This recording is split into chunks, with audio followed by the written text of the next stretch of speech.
Good evening, people. I hope you're well. I have with me today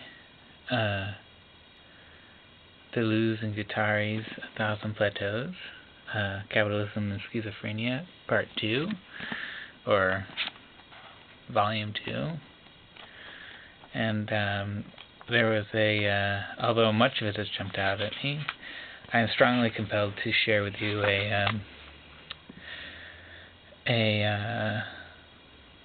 paragraph from Chapter 5, entitled 587 BC to AD 70, on several regimes of signs.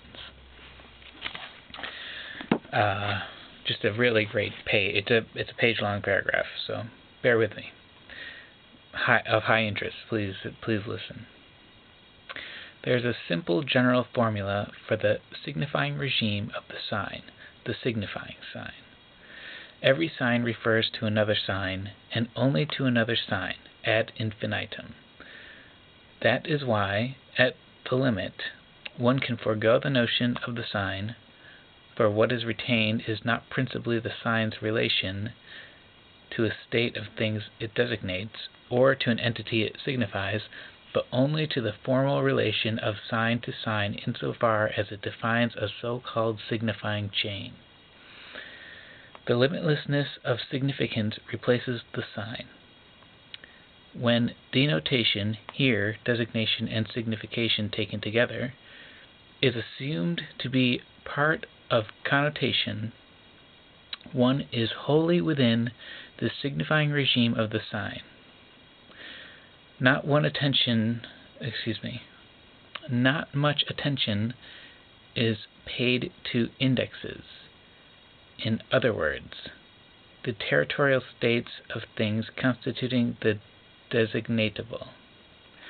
Not much attention is paid to icons, that is, operations of reterritorialization constituting the signifiable. Thus, the sign has already attained a high degree of relative deterritorialization. It is thought to be a symbol in the constant movement of referral from sign to sign. The signifier is the sign in redundancy with the sign. All signs are signs of signs. The question is not yet what a given sign signifies, but to which other signs it refers, or which signs add themselves to it to form a network without beginning or end that projects its shadow onto an amorphous atmospheric continuum. It is this amorphous continuum that for the moment plays the role of the signified, but it continually glides beneath the signifier, for which it serves only as a medium or wall. The specific forms of all contents dissolve in it. The atmospherization or mundanization of contents. Contents are abstracted. This is the situation Levi-Strauss describes. The world begins to signify before anyone knows what it signifies. The signified is given without being known. Your wife looked at you with a funny expression, and this morning the mailman handed you a letter from the IRS and crossed his fingers. Then you stepped in a pile of dog shit. You saw two sticks on the sidewalks positioned like the hands of a watch. They were whispering behind your back when you arrived at the office. It doesn't matter what it means, it's still signifying. The sign that refers to other signs is struck with a strange impotence and uncertainty, but mighty is the signifier that constitutes the chain.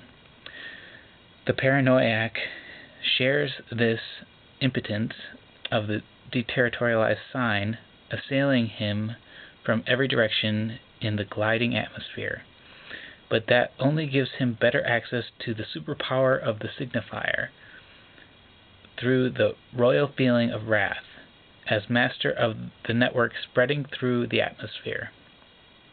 The paranoid despotic regime. They are attacking me and making me suffer, but I can guess what they're up to. I'm one step ahead of them. I've always known. I have power in my impotence. I'll get them. Of course, I want to continue reading. Maybe one more chapter. It's much shorter. I mean, one more paragraph. It's shorter. Nothing is ever over and done with in a regime of this kind. It's made for that. It's the tragic regime of infinite debt, to which one is simultaneously debtor and creditor. A sign refers to another sign, into which it passes and which carries it into still other signs, to the point that it returns in a circular fashion.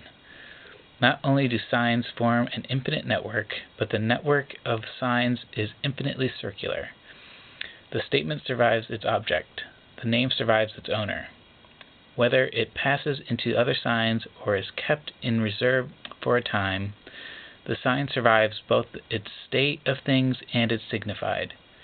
It leaps like an animal or a dead person to regain its place in the chain and invest a new state, a new signified, from which it will in turn extricate itself.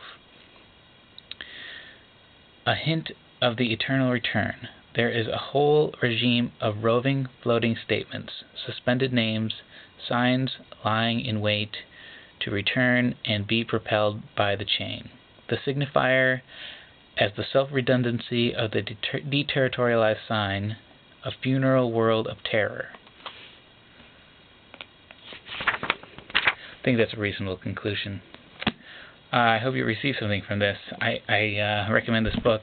You know, the last chapter for myself was less than thrilling. Although the first few chapters were amazing. It varies though. First half of a chapter is amazing. The second half of the chapter, maybe it's because also it's fatiguing. A lot of the chapters are really lengthy, and the mental the cognitive load, so to speak, or the processing that goes along with interpreting these online as you're reading this information online as you're reading is major. So maybe that's one of the reasons why I found some of the chapters later on in the later half to be lacking or wanting. But no, highly recommended. Check it out. Thanks.